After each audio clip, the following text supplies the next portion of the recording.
Olá, meu irmão, minha irmã, começamos com você mais um programa Palavra Viva aqui pela TV Candidez, também no nosso canal do YouTube, no canal da Missão Maria de Nazaré. Lá você pode acessar e também assistir a todos os nossos programas, inclusive esse que também está sendo lá transmitido, no mesmo horário que ele entra aqui, ele entra no YouTube, mas lá ele continua, então você pode ver programas que já passaram e também uma vasta quantidade de conteúdos de formação católica, de formação humana. Você tem um conteúdo grande de diversos assuntos, à luz da fé da igreja, lá no canal do YouTube da Missão Maria de Nazaré. Então vai lá, se inscreva, conheça, assista, veja, compartilhe todo o conteúdo que a gente tem lá, que esse conteúdo a gente produz para você.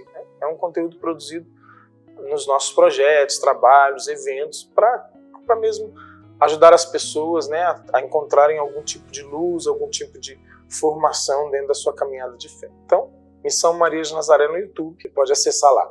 Bom, continuando o nosso programa hoje, 23º domingo do Tempo Comum, 4 de setembro, já entramos aí no mês de setembro, no último quadrimestre desse ano, ou seja, nós já estamos agora caminhando para o fim do ano, graças a Deus. O tempo tem passado rápido, uma coisa que deve fazer a gente pensar assim, será que eu não estou perdendo tempo com a minha vida? Será que eu não estou deixando para amanhã aquilo que eu tenho que fazer hoje? Porque o tempo está indo rapidinho, está correndo, O mês de setembro é um mês especial, mês da Bíblia, mês da Palavra de Deus, mês da Palavra viva, desta palavra que ilumina a nossa vida, que ilumina a nossa história, essa palavra que pode transformar o nosso coração. Então a igreja nos chama a celebrarmos a Palavra de Deus no mês de setembro, e a gente fica muito feliz porque nós temos um programa que traz a palavra como nome, como inspiração, Palavra viva.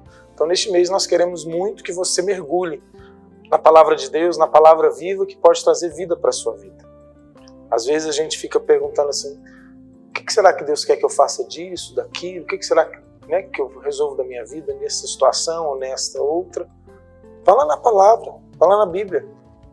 Conheça o que a Bíblia diz sobre o que você está vivendo e vai entender que ali Deus vai falar com você. Na Bíblia nós temos tudo que precisamos aprender para vivermos bem. Não só coisas espirituais, não só coisas de oração, mas tudo. Sobre família, sobre trabalho, sobre convivência. Tudo tem na palavra de Deus. Então, você precisa ter mais contato com a Bíblia se você ainda está confuso sobre algo na sua vida, porque a Bíblia pode te orientar. E esse contato tem que ser um contato da nossa rotina, não é só de vez em quando. A pessoa que diz, vou lá de vez em quando ver a Bíblia, não entendo muito bem. Claro, você não tem intimidade com a palavra. A intimidade a gente cria num relacionamento. E com Deus é a mesma coisa. Se eu me relaciono com Deus, eu vou criando intimidade com Ele. E uma das formas de relacionar é a palavra de Deus. Uma leitura pequena todos os dias, antes de dormir ou quando acordar, leitura da liturgia, Nós temos a liturgia que a gente trabalha aqui no Palavra Viva. A liturgia, ela tem uma leitura, a primeira leitura, o Salmo e o Evangelho, Nos domingos ou dias de preceitos tem também a segunda leitura. São 3 anos, ano A, ano B, ano C, para se repetir as leituras. Então, demora 3 anos para repetir. Nesses 3 anos, se você ler todos os dias a liturgia, a primeira leitura, o Salmo e o Evangelho, em 3 anos você leu tudo que é essencial para ser lido da Bíblia. É como se você tivesse lido a Bíblia toda. O que fica de fora são pequenos trechos complementares, mas o essencial, o central da Bíblia é lido em 3 anos, no ano A, ano B, ano C. Então é uma forma de você ler a Bíblia, você pegar e ler ano A, ano B, ano C. Então, aproveita o mês de setembro para você ter contato com a palavra de Deus e deixar esta palavra transformar a sua vida. A palavra é a verdade. E a verdade nos liberta. A verdade nos transforma. A verdade é a maior força que age no ser humano. Todo ser humano tem sede da verdade. Um dia perguntaram para Santo Agostinho assim, o que tem mais força na pessoa? O vinho, no homem, O vinho, a mulher, o rei ou a verdade? Santo Agostinho disse o seguinte, o vinho tem força na sensibilidade do homem ao ponto que ele pode ficar um pouco bêbado, e bêbado ele possa fazer coisas que ele ou não tem coragem ou até inconsequentes devido à ação da bebida. A mulher age na paixão do homem, na sua sexualidade. Então o homem também atraído pela mulher pode ter influências e agir de alguma forma sem controle por paixão à mulher. O rei pode impor leis ao homem e o homem, por medo das leis, pode também mudar suas atitudes. Ou seja, o vinho muda a atitude a partir da embriaguez, a mulher da paixão e o rei do medo. Mas a maior de todas as forças sobre o ser humano é a verdade. Porque quando o ser humano conhece a verdade, ele é capaz de vencer o medo, de vencer a paixão, de vencer o vício. Porque a verdade é aquilo que mais age em nós. E é fato. Enquanto eu desconheço algo, não tenho certeza daquilo, às vezes eu até consigo, fazer alguma coisa ou outra e não me incomodar com aquilo. Mas quando eu conheço aquilo que é verdade, aquilo, por mais que eu tente ignorar, que eu tente fugir, aquilo está dentro de mim e grita ali dentro. Portanto, a verdade é a maior força que age no homem. E a palavra de Deus traz a verdade. Uma palavra que é contra todo relativismo, contra toda mentira, contra toda ideologia. Esta é a palavra da verdade. Que no mês de setembro também possamos encontrar a verdade. E ao encontrar a verdade, alcançarmos uma libertação de todas as mentiras, todas as falsidades que às vezes a gente tem caminhado na nossa vida. Aproveito também para convidar você a rezar pelo nosso país. Nós estamos comemorando 200 anos de independência do Brasil, um Brasil católico, um Brasil cristão. Nós temos, graças a Deus, uma história católica do cristianismo. Quantos homens nos precederam na fé na nossa nação. Quanto bem a igreja fez por esse país. Nós temos inúmeros exemplos aqui na nossa região, fora, quantas coisas, Vou dar um exemplo de Divinópolis, que às vezes a gente fica falando de Padre Anchieta, que fez, mas Divinópolis, por exemplo. Nós temos um hospital, um grande hospital, e devemos ele à ordem hospitaleira. Hoje não está lá mais, mas quem veio, construiu, fez tudo aquilo ali foram os irmãos hospitaleiros. Temos um outro hospital, um dos poucos hospitais para psiquiátricos de toda a região, que atende pelo SUS, que é o Hospital Bento Nene, que também foram as irmãs. Temos grandes escolas católicas, as primeiras escolas aqui, que também foram fruto do trabalho de irmãs religiosas. E tantas outras coisas, os frades franciscanos na nossa cidade, quanto bem fizeram e fazem, com várias obras que fizeram aqui. Durante muitos anos, creches e escolas profissionalizantes, a Escola São Francisco que tínhamos aqui, ou seja, a construção, de muita formação da nossa cidade, por exemplo, vem da Igreja Católica, graças a Deus. Também nosso estado, e a gente vai, e aí o nosso país, que comemora, que celebra 200 anos da sua independência. É uma festa que o brasileiro precisa estar atento a ela, entender que ainda tem muita coisa para a gente poder se libertar e se tornar independente de verdade, que ainda tem muita gente vivendo situações difíceis, mas nós não podemos deixar passar essa data e comemorar 200 anos que o nosso país é independente, que somos livres e defendemos a nossa liberdade. Defendemos a liberdade de todo ser humano nasceu para ser livre, ninguém nasceu para estar preso ou escravizado por ninguém. E conhecereis a verdade vos libertará. Então que a gente possa celebrar esse 7 de setembro, e a maior celebração que a gente pode fazer nesse dia é rezarmos pelo nosso país. É tirarmos um tempinho para pedir a Deus pelo Brasil, pelo povo brasileiro, pelo povo que sofre, por tantas situações difíceis que a gente enfrenta, por tantas vezes confusões e até incompreensões que a gente vê no nosso país. Que a gente possa tirar esse dia para rezar. É dia de rezarmos pelo nosso Brasil. Fazer um momento mesmo de rezar um terço. E a missa em intenção do nosso país. Em intenção de tudo que estamos vivendo, nosso futuro, Estamos saindo de uma pandemia, ou seja, muita gente sofrendo, muita coisa aconteceu. Coisas boas, porque também tem gente que só vê tragédia. Coisas boas, porque o brasileiro é um povo bom, um povo capaz de mudar. Coisas ruins, por meio dessa doença maldita que assolou muitas vidas, mas que também nos trouxe aprendizado. Quem soube aprender com tudo isso, se tornou alguém melhor. Mas rezarmos pelo nosso povo, pelo nosso país, pelos nossos governantes, né? Por uma eleição que está vindo aí, que é tempo de rezarmos. Pedimos a Deus que ilumine a todos nós, para que possamos fazer a vontade dele, para que possamos olhar e perceber onde tem verdade, aonde não tem verdade. E assim assumimos o nosso compromisso católico, cristão, de um país que é nosso, que é a terra de Santa Cruz. O Brasil é a terra de Santa Cruz. Que possamos mesmo olhar para esse adjetivo que temos e colocarmos o nosso país na cruz de nosso Senhor, para que o sangue de Jesus possa ser derramado sobre nós e nos fazer cada vez mais livres, né? Isso é festa da independência. Nós vamos para um breve intervalo e a gente já volta. E aí vamos partilhar hoje do Evangelho, né, desse 23º domingo do tempo comum. Não sai daí que já voltamos.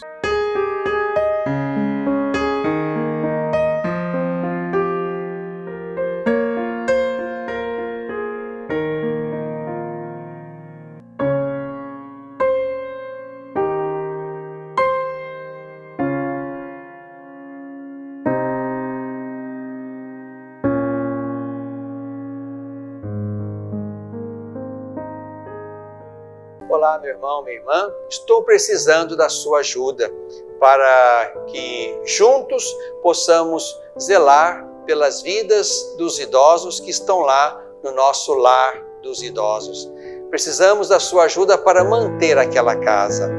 A sua pequena contribuição mensal, fazendo-se amigo do lar, vai nos ajudar a comprar medicamentos, comida, material de higiene, material de secretaria, pagar a folha de funcionários, também aquilo que diz respeito aos gastos mensais daquela casa. Você pode ser, portanto, um amigo do nosso lar dos idosos. Aqui no telefone que está na tela, você pode então ter mais informações de como nos ajudar nessa obra de cuidado da vida. Ajude-nos, é o nosso pedido. Obrigado pelo seu sim. Você tem curiosidade sobre qual o seu chamado para esse mundo? Por que Deus te criou e qual o plano original dele para a sua vida? Então você precisa conhecer a teologia do corpo do Papa João Paulo II. Acesse www.mariadenazaré.com/teologia do corpo.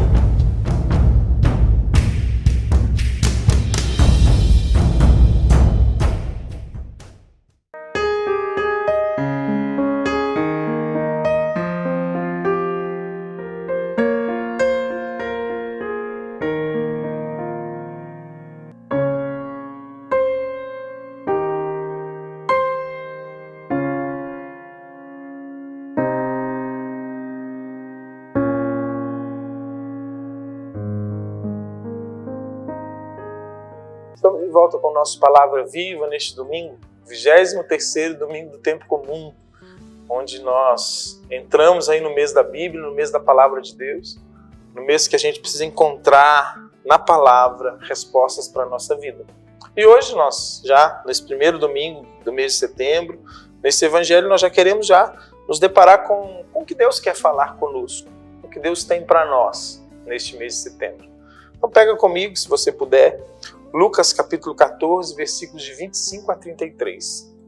Lucas 14, 25 a 33. Você tem a sua Bíblia aí, se você tem, alguma forma de acompanhar, seja no celular, no computador, pega aí. Lucas 14, 25 a 33. Diz assim: Uma grande multidão seguia Jesus. Voltando-se, disse-lhes: Se alguém vem a mim, e se não me ama mais do que seu pai, sua mãe, sua mulher, seus filhos, seus irmãos, suas irmãs, até mesmo sua própria vida, não pode ser meu discípulo. E quem não carrega a sua cruz e me segue, não pode ser meu discípulo. Quem de vós, querendo fazer uma construção, antes não se senta para calcular os gastos que são necessários, a fim de ver se tem com o que acabá-la, para que depois que tiver lançado os alicerces e não puder acabá-la, todos os que o virem não comecem a zombar dele, dizendo: Este homem precipitou a edificar, mas não pôde terminar. Ou, qual é o rei que, estando para guerrear com outro rei, não se senta primeiro para considerar se com 10.000 homens pode enfrentar o que vem contra ele com 20.000? De outra maneira, quando o outro ainda está longe, envie-lhe embaixadores para tratar da paz. Assim, pois, qualquer um de vós que não renuncia a tudo que possui, não pode ser meu discípulo. Palavra da salvação, glória a vós, Senhor. Que essas palavras do Evangelho possam trazer vida e luz para cada um de nós e nos levar à verdade. Bom, Jesus hoje, contando essa parábola, ele também traz algo concreto e verdadeiro para a nossa vida. Porque ele começa dizendo que quem ama mais o pai, a mãe, os irmãos e a própria vida não pode ser discípulo dele. Nesse momento parece que a gente vê assim, não, mas Jesus ele gosta de ser mimado. Por que ele tem que ser o mais amado? Na verdade, aqui Jesus quer combater algo que a gente chama de filáusia, que é o amor próprio desordenado. É se amar mais do que você deve. A filáusia, esse amor próprio desordenado, é o princípio de todo pecado. Por quê? Porque quando eu me amo demais, eu quero satisfazer a minha vontade. Quando eu me amo demais, quando eu quero pensar demais em mim, eu sou fraco diante das tentações, porque eu quero satisfazer minhas vontades. Então, quando Jesus vem falar que a gente tem que amar mais a Ele do que todas as coisas, é justamente para que possamos vencer esse amor próprio desordenado. Mas ele está falando de amar o pai, amar a mãe, amar a mulher, os filhos? Claro. Porque muitas das vezes esses relacionamentos se tornam relacionamentos também desordenados, de ciúme, de um amor possessivo, dono, dependente. Por quê? Porque quando a gente se apega demais em si mesmo ou em pessoas e coloca em si ou nas pessoas a fonte da nossa felicidade, a fonte daquilo, eu sou casado, se eu coloco na minha mulher a fonte da minha felicidade, ela não vai dar conta de me satisfazer. E aí eu crio desordens. Só Deus pode nos preencher. Então, quando Jesus nos convida a amar mais a Ele do que a todas as outras pessoas e até a nós mesmos, é porque Ele sabe que o único que podemos colocar verdadeiramente a nossa confiança, a nossa esperança, é nele. Porque se colocarmos em qualquer outra coisa ou pessoa, ficaremos frustrados. Porque as pessoas vão nos decepcionar, as pessoas não são capazes de nos preencher, as pessoas são meramente pessoas, capazes às vezes de até mesmo nos decepcionar, que vão nos amar de forma imperfeita. Portanto, se a gente amar demais a elas, a gente cria uma expectativa e uma esperança, porque a gente cria esperança naquilo que a gente ama, na quem a gente ama, de esperar que ali eu vou encontrar a felicidade.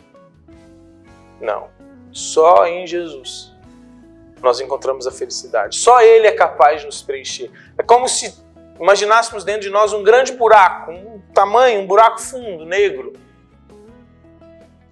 que ninguém é capaz de preencher esse buraco, só Deus. E ao amarmos a Jesus mais do que a tudo e todos, nós colocamos nele nossa esperança, nós colocamos nele nossa confiança. E nele nós temos aquilo que nos preenche de verdade. E aí, claro, amar o pai, amar a mãe, amar o filho, amar a esposa, amar a si mesmo se torna um complemento. Se torna um acréscimo. Buscar o reino de Deus e tudo mais será dado em acréscimo. Se torna um acréscimo. E aí, ao invés de cobrar um amor que quer receber demais, que espera demais do outro, não, isso se torna um amor doação. Porque eu amo Jesus mais que tudo e dele eu recebo tudo que preciso. E aí depois eu amo minha família, amo a mim mesmo. E desta forma, Deus me preenche e eu sou capaz de dar.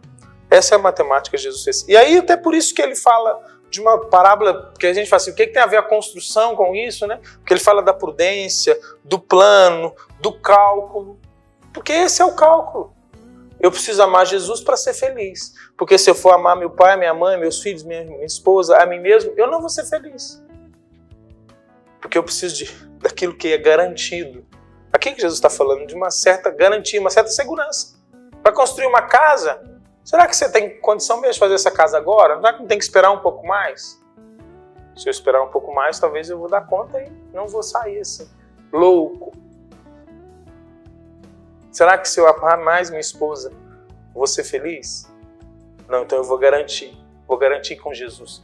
Vou garantir minha construção com Jesus. Aqui ele fala mesmo de uma prudência, é algo racional amar mais a Deus do que a tudo.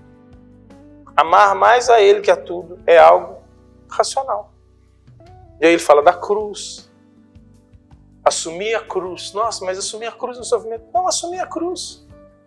Assumir a cruz é olhar para o sofrimento e falar assim, esse sofrimento vai me fazer crescer, esse sofrimento vai mudar minha vida, esse sofrimento vai me ajudar, vai me tornar mais forte. Isso é assumir a cruz. Não é ficar murmurando, reclamando. Ai, por que eu estou passando por isso? Ai, minha vida é muito ruim. Olha, assumir o sofrimento como cruz é uma forma de transformarmos o nosso sofrimento em algo que nos traz graças. Como assim? Depois de sofrer a gente fica mais forte. Depois de sofrer a gente consegue amar mais. Depois de sofrer a nossa vida muda. Agora, se eu ficar reclamando, murmurando, o sofrimento é só uma desgraça. Mas por que ele fala isso para nós e ele compara a uma pessoa esperta que não vai para a guerra de qualquer jeito? Porque ele sabe que todo mundo sofre. Quem não tem sofrimento? Quem não tem problema? Não existe essa pessoa. Agora, se eu olho para o meu problema, para o meu sofrimento, amando mais a Jesus que a tudo e todos, e olhando para ele dizendo, isso aqui é uma escada para eu subir para o céu. Eu começo a olhar para o sofrimento com outros olhos. E aí eu olho para o sofrimento e vejo o que esse sofrimento pode mudar na minha vida. Como eu posso ser uma pessoa melhor a partir desse sofrimento? E aquilo que é doído, que é sofrido, que me faz chorar, não estou dizendo isso. Não é ficar sorrindo, não. É passar mesmo pela dor, mas entendendo que a dor me purifica.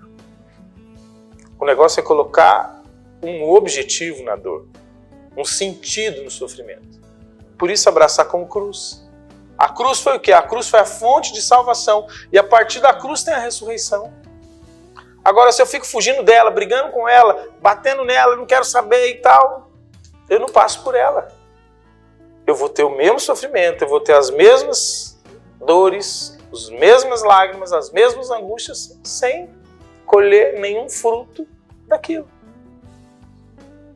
Seja mais inteligente. Seja como um homem prudente. Seja como esse homem que preocupa em como começar essa guerra e se vale a pena. Como esse rei. Como esse que vai construir a casa. E olhe para os sofrimentos da sua vida, para os problemas que você tem e perceba que todos eles podem se transformar em graças na sua vida. É só você dar sentido a eles. Dizer, eu vou passar por esse problema aqui, mas esse problema vai fazer a minha vida melhorar. Porque eu vou me tornar uma pessoa melhor, porque eu vou me tornar uma pessoa menos egoísta. Porque eu vou saber quem gosta de mim e quem não gosta. Porque eu vou peneirar as minhas relações. É isso, tudo isso o sofrimento faz. Essa cruz aqui vai me levar à ressurreição. E aí você vai conseguir viver de uma forma diferente. De uma forma nova. Como Deus quer. Isso que Jesus está dizendo. Pensem só, meus irmãos, o quanto ele é concreto na nossa vida. O quanto ele nos ajuda a percebermos que a nossa vida precisa ser conduzida e cuidada por ele. Por isso, amá-lo mais que a mim mesmo e que a todos. Ah, mas eu acho que eu não dou conta. Queira, deseje e peça, Senhor, me ajuda a dar conta disso. Me ajuda a dar conta de te amar mais. Me ajuda a dar conta de assumir minha cruz. Me ajuda a dar conta de olhar para as dores e sofrimentos da minha vida e entender que tudo isso pode me fazer uma pessoa melhor. Deseje, queira, só queira. Porque dar conta realmente a gente não dá, mas se eu quiser, Deus dá conta em mim. Deus dá conta em você.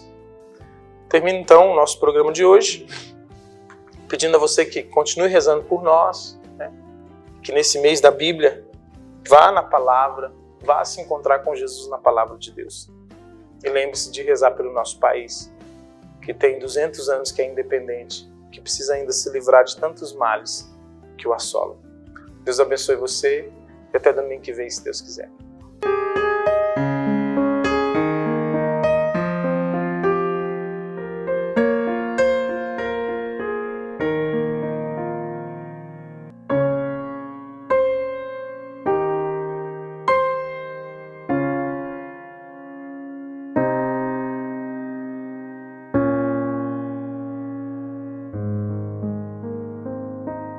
Olá, meu irmão, minha irmã. Estou precisando da sua ajuda para que juntos possamos zelar pelas vidas dos idosos que estão lá no nosso lar dos idosos. Precisamos da sua ajuda para manter aquela casa. A sua pequena contribuição mensal, fazendo-se amigo do lar, vai nos ajudar a comprar medicamentos, comida, material de higiene, material de secretaria, pagar a folha de funcionários, também aquilo que diz respeito aos gastos mensais daquela casa.